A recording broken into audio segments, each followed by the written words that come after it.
What is going on, everybody? This is Let's Be Frank, episode 8 with your host, Frank Mattis, brought to you by the Old City Sports Network. And boy, do we have a lot to get into. The Philadelphia Phillies tie the series with the Mets, one apiece in an absolute classic. I will go over 5 bright spots with the Philadelphia Eagles, and I will discuss what was madness in college football this weekend. But first, let's talk about those fightings. I mean, holy cow, was that a thrilling game yesterday. And I got to be honest with you. I don't know if you guys follow me on Instagram, at Frankie the Bull. But I kind of went on a rant on Friday a bit about my disappointment with Phillies fans in the fact that they wanted to play the Brewers instead of the Mets. And yesterday was a perfect example of what makes playoff baseball great. And that's when you have a thrilling game between two fierce rivals to tie it up.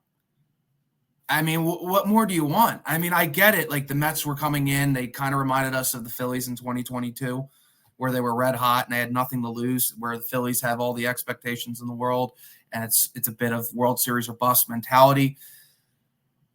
But you got to get up for the Mets, dude. You got to get up for a series like that because they're one of your most hated rivals. And you know, it's weird because you would think that the Braves are our biggest rival because they've been a thorn in our side in terms of winning the NL East so many times.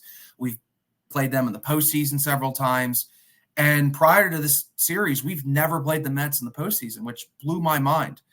But for whatever reason, the Mets are our most hated rival according to the fans. I mean, and I get it to a degree because Mets fans are insufferable. But in terms of consequential baseball, in terms of, you know, playing in the postseason and who has been a bigger thorn in our side, it's been the Braves. But for whatever reason, the Mets are our biggest rival in a lot of ways. And I couldn't have been more excited for the Mets series. I want all the smoke. I want to go up against our biggest rival. And obviously game 1 didn't go well. The bats got cold. You know, Turner, Stott, and Castellanos specifically just did not play well. And, and I said throughout the entire game, obviously Schwarber led things off and opened up the floodgates with the leadoff home run. And this is, welcome to Red October. And this is, going to be a blowout for the Phillies. And they got complacent with the bats. And I said all game, they need more runs. They need more runs. They need more runs. They cannot get complacent. They cannot rest on their laurels of, starting off strong and the fans going crazy. You got to pounce on your rival. And, when they take out Wheeler, who, and I'll get into that later, the chickens came home to roost and we paid the price, and the Phillies lose a devastating game 1. But game 2 was one for the ages, where the Phillies tie up the series. And I want to talk about Nick Castellanos, because I think you can make an argument that his run with the Phillies in the last 3 years has been a bit of a disappointment. The numbers aren't the best. He, started off really poorly this year. He had a nice bounce back towards the later part of the season. So, there was some optimism going into the postseason with him. But the 2 years prior, he started off strong last year and kind of fell off a little bit. And then in particularly the postseason, he just hasn't really shown up late in the playoffs. He had some moments early on, in the postseason last year, but he was nowhere to be found in the Diamondback series. And when you look at all the other Phillies, right? Obviously, Bryce Harper has been a home run, literally, winning an MVP, sending us to the World Series. Kyle Schwarber, has been tremendous in the leadoff spot. His first 2 years, he's had 40-plus home runs. Last year was a little weird with batting under 200, but, he makes up for it in terms of walks and home runs. And then this year, he's been a much more balanced hitter, getting his average up and still hitting a lot of home runs. JT Realmuto, obviously, as a fielding catcher, is the best in all of baseball, but sometimes his bat can get cold. And, but when his bat is on, good things happen with the Phillies. He obviously was the hero in game 1 of the World Series against the Astros. So people will remember that. Trey Turner obviously got off to a really slow start, and then that the standing ovation game sort of changed everything. His bat got a little cold last year in the postseason, but this year he's proven that he's worth every penny. So, in terms of all the high-profile guys we brought in here, Nick Castellanos has been the biggest disappointment. I mean, let's just be honest. I like Nick Castellanos, I like the swag that he brings. I like the dynamic with, his son. I think that's great. But, he's been a disappointment in the postseason. Let's just be honest. And fans got really restless with him yesterday, swinging, just swinging at pitches he has no business swinging. And the fans let him have it, and rightfully so. And I'm back and forth with my buddies in my group chat, guys I knew for 20 years. And, we're talking about Nick Castellanos being a disappointment as a Philly. My one buddy went to the game, and my other buddy was like, you should grab a bat and go up and try to hit because our team can't do it. And he's like, well, I'll do a better job than Castellanos. That's for sure. And then he ties the game up, and you're thinking, holy crap, man. I mean, that's why I love Philadelphia sports, is because just like that, man, you go from being a disappointment and being a scapegoat and everybody and their mother going after you, whether it's in the stadium, whether it's social media, whether it's yelling at their TV. I mean, Nick Castellanos was public enemy number one in a lot of ways. And then he goes out and has the game of his life. And then he obviously has the walk-off hit to get us tied up with the Mets. And good for him, man. Good for him. I was in a lot of ways saying his last rites, and then he goes out and has the game of his life and turns it all around. And, yes, this is a city that will absolutely be up your ass when you're not playing well. But when you do things like what Nick Castellanos did yesterday, you're immortalized in a lot of ways. Now, obviously, we still have a lot left, a lot of baseball left in the series. And we still have 2 series left till the ultimate goal of winning a World Series. But that is a type of win, especially given the fact that Nick Castellanos was the catalyst of that will get you places. When you win a gritty game like that against one of your most fierce rivals, where nothing was going right and everybody's coming at your throat, and you do that, and you also have Harper, who is the showman that he is, not only was spectacular with his bat, but also his glove. That needs to be noted because we always praise Harper for his bat. Let's not kid ourselves. He was fantastic at first base. And Trey Turner and Bryson Stott stepped up. Obviously, Bryson Stott got the lead going into the 9th, and he stepped up in a big way as well. I really like the aggressive base running from the Phillies. They clearly took advantage of the alignment of the Mets, and I like that a lot. You got to take advantage whenever you can. You got to be opportunistic when you can, and boy, did they ever in terms of base running.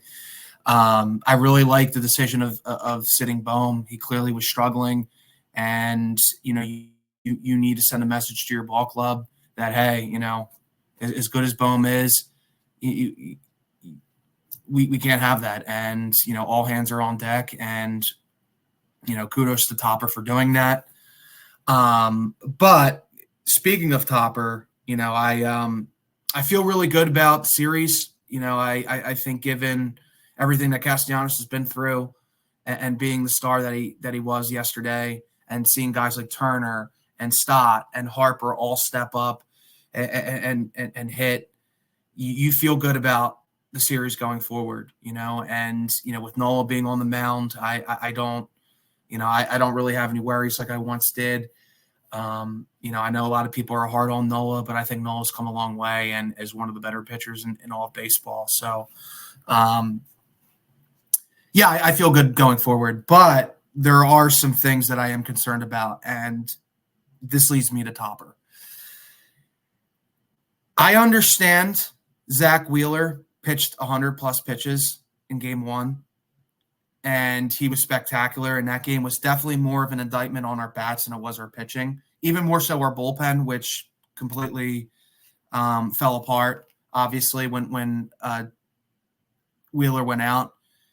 But, dude, when your ace is on fire and they can't do a damn thing, you got to send him out to the 8th inning and play it by ear. I'm sorry. You can't pull your ace when he's doing that. And I know a lot of people will disagree with that, and I get it. Like, 100-plus pitches is a lot. That game was more of an indictment on your bats. But if you're on, you're on, and all bets are off in the postseason, and you got to let guys cook. And I would have put him out there in the 8th inning and let him do his thing.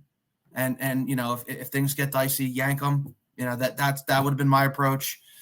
But you know, that was something that I did not approve of. I get, you know, that people might have disagreements with that. And listen, if this was a one-off, you know, it is what it is. But it's not. And this is my big problem with Topper. We have a track record now of Topper pulling guys too early. He pulled Wheeler early in the World Series. And then yesterday when, you know, you're getting bend, don't break approach from Christopher Sanchez, who is an all-star and has stepped up in a huge way this year, why in the world are you taking him out after 5 innings?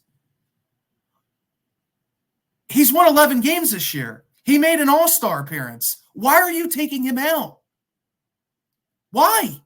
Why are you taking him out? He was, other than the 1 inning where he gave up 2 runs. Why are you taking him out? You're trying to tell me Christopher Sanchez cannot go 6 innings, 6+ innings? Why are you taking him out? And then Ruiz proceeds to give up a run. And then the Mets, you know, go up 3-0. And then Estevez, who was spectacular in the 8th inning, who was brought here to be our closer, who only pitched 8 pitches, in and out, perfect. You got exactly what you needed from him. And then Stott, you know, has the RBI, and then we're up, you know, 6-4. The whole point of a closer, the whole point of Estevez is to let him close games. Why are you bringing him strong? Why? That is the type of approach that will lose us games, that will cost us series going forward. And I've praised Topper all year long. I have been impressed with his decision-making. I don't really have a whole lot of complaints other than force-feeding Walker, which, by the way, just a conspiracy theory, I think part of Walker's problems is not having him pitch last year in the postseason. And I think that screwed him up mentally in addition to the injury. And then Topper knew that and overcompensated for that by trying to give him every opportunity, and it cost us. And other than that, though, I've been impressed with Topper. Why are you pulling Christopher Sanchez after he pitched 5 really good innings, other than the 1? 4, really. He still had a lot left in the tank. 86 pitches is not that crazy. I'm sorry. People may disagree with that, but you got to let guys cook. He was fine yesterday. And he's another guy that we have a track record of in terms of Topper pulling too early in a game. Remember last year when Sanchez started in the NLDS against the Diamondbacks, he had an error early on in the game, but he started to settle in and he looked, like he was starting to come into his own and started to look comfortable in there. And then Topper takes him out and the game breaks open. So we have a track record now of Topper pulling guys too early. And the Estevez thing just makes absolutely no sense. You brought a guy in to be your closer. Let him close games. That was a closing opportunity, a save opportunity. Why are you taking Estevez out? Do you think Charlie Manuel would take out Brad Lidge after he had a, in and out inning in the 8th? Like, what are we doing here? What is the logic behind that? But thank God we won. And kudos to Nick Castellanos, who, I mean, he went from disappointment to a hero. And to see him embraced with his son, it's beautiful. That is what makes being a Philly athlete so special. You can go from being a scapegoat, public enemy number one, to a hero. And you saved the series. Nick Castellanos saved the series for the Philadelphia Phillies. And when you factor in everything that was at stake, and you factor in the fact that he was booed and he's saying these friggin' people, and to see him do what he did is why I love being a Philadelphia sports fan. I was reading his last rites. I was talking to my friends about this guy's a disappointment. And then he goes out and he does that. I salute you, sir. If I'm going to be wrong, I want to be wrong like that. I have no problem being wrong at the expense of my team doing good, at the expense of players that I've been critical of proving me wrong. I have no problem saying I was wrong. And that is a beautiful feeling, to see a guy who, had not delivered in the postseason, especially, essentially make this an entirely different scenario for the Phillies and a different vibe. And you got to imagine that this team has all the momentum in the world right now to win this series. And good for him, man. Good for him. Obviously, the Phillies will play on Tuesday with Nola on the mound, and I feel very confident. And you got to think the guys in the clubhouse, seeing Castellanos and everything that he's been through, are going to rally behind that. You better friggin' believe it, baby. We are so back, man. All the doubts that we had from game one, or even prior to the postseason, the rest, going up against a very gritty rival. When you win a must-win game like that, when everything in the world is crashing down and you're down 0-3, and you see Harper being the showman like he is, and you see Nick Castellanos go yard and play the game of his life. Incredible. Absolutely incredible. That is why I love Red October. That is why I love playoff baseball. And that is why I want the Mets. I want all the smoke, and I want to take their soul these next two games. Phillies in 4. You better believe it. So let's talk about the Eagles. So obviously there's a lot of negativity around the Eagles. It's funny. My one buddy, Nick, texted me yesterday. He was like, so the Phillies win and the Eagles didn't lose, and it's a great Sunday. So I feel a lot of people have that same sentiment. But I want to talk about 5 bright spots for the Eagles. And here are 5 guys that have been a silver lining to a disappointing season so far. Again, it's early and a lot can change, but here are some of the silver lining bright spots. Number 1, obviously, Saquon Barkley. He's been spectacular. He's been everything and then some. You take away the drop pass. You're talking about an all-pro running back, a guy that has been incredible. He's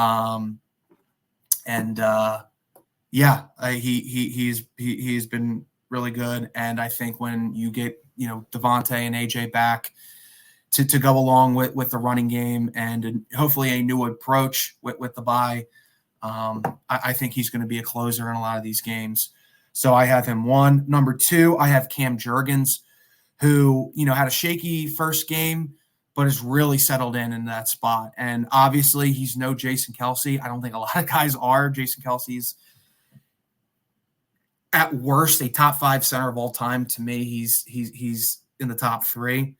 I think Mike Webster and his longevity for not just, 1 decade, but multiple, gives him that, that GOAT status at center. But he hasn't missed a beat, and the center position hasn't missed a beat, and he's really coming into his own. And he was, a bright spot in a very terrible outing by the Eagles against the Buccaneers. He's one of the few guys that actually showed up and played and wanted to get off the bus and try to help his team, unlike everybody else for the most part in that game. So he has really settled in.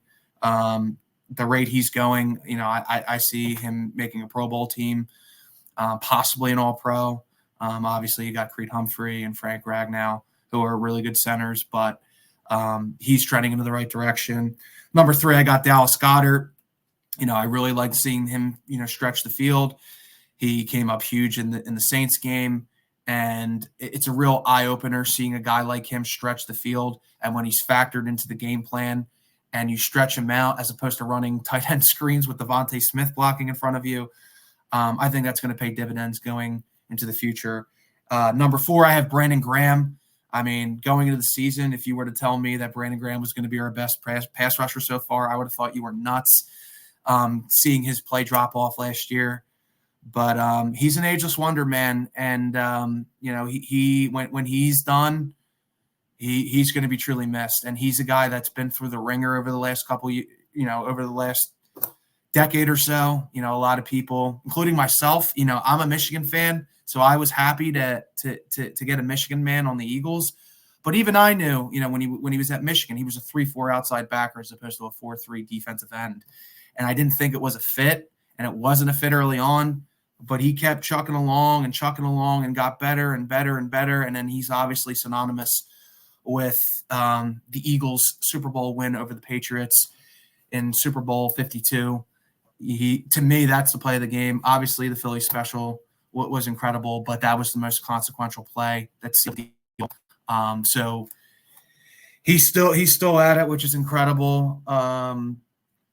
And then lastly, I have Kenyon Mitchell. And listen, Kenyon Mitchell's been up and down, but he's a rookie. And I think that what he's done this year is going to be very valuable for him going forward. Obviously, I've been very critical of Slay. Avonte Maddox, obviously he's a slot guy, not an outside guy. He's struggled. Cooper DeJean, they're starting to break in more and more. You have Keely Ringo, who, is whatever. But, Kenyon Mitchell, has given up some plays, but he's also made some plays. And he's a guy that, he wants to smoke. You can tell by, how he jaws it up with guys on the field. And I think he's only going to get better and better. So those are 5 bright spots. Before I talk about college football, I want to let you know about our sponsor, Warlord Beard Oil. If you go to www.warlordbeardoil.com and use the promo code Olde Sports, you get 15% off site-wide. And if you spend $65 or more, you get free shipping. So again, go to www.warlordbeardoil, use that promo code Olde Sports for 15% off site-wide. And if you spend $65 or more, you will get free shipping, and let them know that I sent you. So let's talk about college football. Obviously, if you've been watching the pod, I'm a Michigan fan. So Saturday was not a good day for me. The Phillies lose in devastating fashion. Michigan loses on the road against an inferior team. And, they weren't the only one, though. They weren't the only ranked team to lose. Obviously, Alabama goes down to Vanderbilt in a crazy game. Number 4, Tennessee, who a lot of people, like myself, felt that they would be a sleeper national champion, potentially. They go down to Arkansas. Missouri gets shellacked by Texas A&M. Michigan obviously loses to Washington in the national championship rematch. And then USC loses to Minnesota. Yeah, what a crazy week in college football. Good thing that the college football playoff has expanded. So, that you can afford to lose games like that. But, it was a crazy week seeing 4 of the top 10 teams lose. And, in particular, Michigan, man, it's going to be a long season. And me personally, I knew there would be a drop-off given all the guys that, left Michigan last year. And I said all of last year it was natty or bust because I knew the transition was going to come. And, I felt that they would, like I said, I predicted them to lose to Texas. I didn't, after seeing that first game, there was no indication that I felt like Michigan could steal that. They obviously, got beat pretty handily in that game. And then, you watch the USC game and you see them beat USC in a classic game, but then you watch them struggle in the second half against Minnesota and almost blow that game. And, the chickens came home to roost in Seattle this Saturday. And, I'm glad that they decided to go with Tuttle as their quarterback. He obviously played much better than Alex Orji and gave them a much-needed boost. But this offense is a problem. And, I don't, Tuttle is better, but is he the answer? I don't know. You obviously have Jaden Davis, who is a freshman, true freshman. I don't know how ready he is.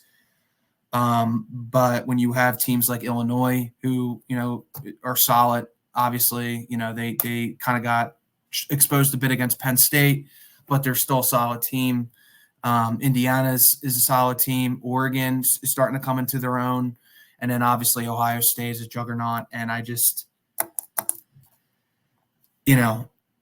Washington, that game was going to tell me, okay, what do we have going forward, for Michigan? And losing that game, makes me lose hope in the season. It's going to be a long season, and I do not see this team making a college football playoff. And honestly, I don't know if this team's going to be ranked by the time the playoff comes around, and I knew it was going to be a transition year. You obviously lost a lot of players. You lost Jim Harbaugh.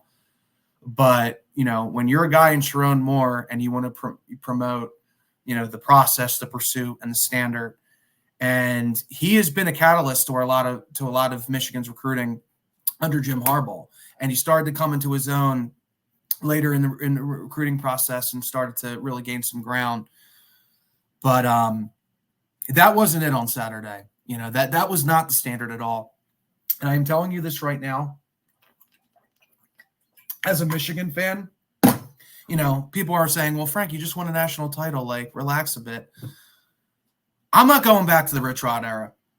I'm not going back to the Brady Hoke era. There is a standard. And you want to preach standard, right? There is a standard at Michigan. There is a reason why we are the winningest program in history. There is a reason why we have 12 national championships. It's because there is a standard. There is a reason why Michigan is on the Mount Rushmore of college football programs. And I expect, even though there's going to be a period, it's going to be bumpy, I still expect to win games. I still expect to be a national championship contender every single year. We are not a one-and-done program, and I will not accept that as a Michigan fan. And Michigan fans will not accept that. And I like Sharon Moore, and I will give him every chance imaginable. But Saturday was unacceptable. And our secondary just got lit up like a Christmas tree, playing so far off the ball. I thought I was watching Vic Fangio's defense. Obviously, Mason Graham and Josiah Stewart played well in that game, but it clearly wasn't enough. The secondary did not answer the bell. They got absolutely torched. And, it's going to be a long season for Michigan. And I'm telling you this right now, I am not going back to the Rich Rod era, and I'm not going back to the Brady Hoke era. If you're going to promote the process, the pursuit, and the standard, you don't get a mulligan this year. I'm sorry, you don't get a mulligan this year. And Michigan has proven, because this team isn't usually the highest in terms of like the highest ranked teams in recruiting. They have done more with less. So you've proven that you can do more with less. Did anybody expect after that debacle in 2020 during the COVID year that Michigan was going to go to the playoff and beat Ohio State and win a Big Ten championship? No, because they've done more with less. They have a track record of doing more with less. Sharon Moore specifically, ascending from O-line coach, offensive coordinator, now the head coach, has done more with less. You have to do more than what you did on Saturday night. Saturday night is unacceptable. And it looks like we're in for a long season. So I do not want to see this team rest on their laurels after last year and be like, oh, we won a national championship and, all is forgiven if we have a down year. No, I'm not going back to the garbage era that was Rich Rod and Brady Hoke, minus the 1 year we won a Sugar Bowl under Brady Hoke. I'm not doing that. We're as Michigan fans, we are not doing that. So, hopefully Tuttle, going forward can add some stability with the quarterback position, and more reps will get him better and expand our offense. But it looks like we're in for a long season. And despite the turnover, it's just not acceptable. And I hope Sharon Moore gets the message. And I like Sharon Moore. I'm not saying fire Sharon Moore. That's not what I'm saying. But if you're going to promote the process, the pursuit, and the standard, and you have a track record of doing more with less, Saturday cannot ever happen again. If you want to do big things and you want to be that standard in college football, because Saturday was not it. So that's that. Obviously the Phillies tying the series yesterday, has got me really fired up and really excited. And I feel good about our chances going forward. The Eagles, we'll see. I think they have a very favorable matchup against the Browns. Even though the Browns have a good defense, I still think our offense, if healthy, can take them to the woodshed. Deshaun